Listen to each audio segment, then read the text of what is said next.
Hello friends, आज हम बात करने वाले हैं हनी बी यानी मधुमक्खी के बारे में। सबसे पहले आप हमारे चैनल को सब्सक्राइब कर दीजिए। हम बात कर रहे हैं मधुमक्खी यानी कि हनी बी के बारे में। हनी बी कीट वर्ग के प्राणी होते हैं जो मधुमक्खी से मधु प्राप्त होता है जो अत्यंत पौष्टिक होता है तथा सबसे अनोखी बात यह है कि यह हनी बी हमेशा संघ में बनाकर रहती है और हर संघ में एक रानी, कई नर, बाकी शेष सभी श्रमिक होते हैं। मतलब इन्हें पूरा एक संघ, एक राज्य होता है जिसे एक रानी राज्य करती है। हनी बी पूरे संघ में स्तनधारी होती है तथा ये कभी भी नहीं सोती है तथा जो एक बहुत आश्चर्य की बात होती है, इन्हें जब भी देखे तो यह 24 घंटे एक्टिव ही मिलती है तथा पूरे विश्व में हनी बी की 20,000 से 21,000 प्रजातियां और पाई जाती है, पर इनमें से कुछ ही शहद बनाती है। अनुमान है के मुताबिक केवल 3 से 4 प्रजातियां ही शहद बनाती है। हनी बी एक बहुत ही बड़े आकार के छत्ते बनाती है और उसमें एक छत्ते में एक रानी, 100 से 150 नर और 20,000 से 50,000 तक की मादा हनी बीज होती है जो सेवक होती है। आपको यह बात जानकर हैरानी होगी कि केवल फीमेल हनी बी ही शहद बनाती है और डंक मारती है, जबकि मेल हनी बी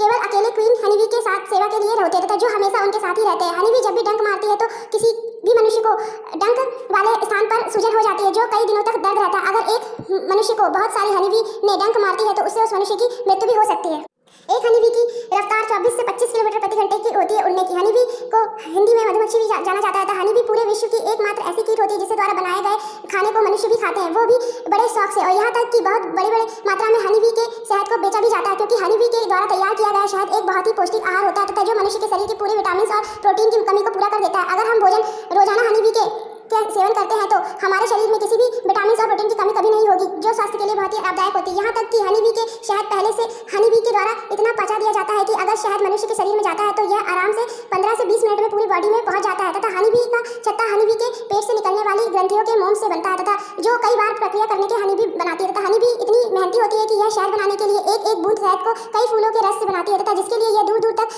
कई बार उड़ उड़कर इकट्ठा करती है तथा जिससे यह बूंद बूंद शहद बनाकर एक बड़ा छत्ता तैयार करती है। और हनी बी कभी भी आराम नहीं करती तथा निरंतर अपना काम करती रहती है। ये एक लंबे फैले हुए एक एंटीने जैसे छत्ता तैयार करती है तथा हनी बी के पास 2 पेट होते हैं जिसमें यह फूलों के रस को चूस लेती है। एक पेट में यह ऊर्जा के लिए रखती है और कुछ दूसरे पेट में यह इकट्ठा करती है और यह प्रक्रिया निरंतर चलती रहती है। तो और फिर जब दूसरा पेट भर जाता है तो यह मुंह से इसे बाहर निकालती है जिससे यह शहद बनता है जिसमें 15 से 19% पानी शहद में होता है और बाकी मोम होती है। यह जब भी उड़ती है तो हम की आवाज पंखों से निकालती है तथा जो एक मुख्य आसानी से सुन जा सकती है तथा एक हनी बी जीवन काल केवल 40 से 45 दिन तक का होता है और शायद चीनी से भी ज्यादा मीठा होता है। रानी हनी बी पैदा नहीं होती है, यह वयस्क को मादा के रानी के बनाया जाता है जो परिवार को बढ़ाने के लिए नर हनी बी के साथ रहती है, फिर अंडे देती है जिससे नए हनी बी पैदा होते हैं और नर मादा के साथ रहते हैं तथा पर जैसे ही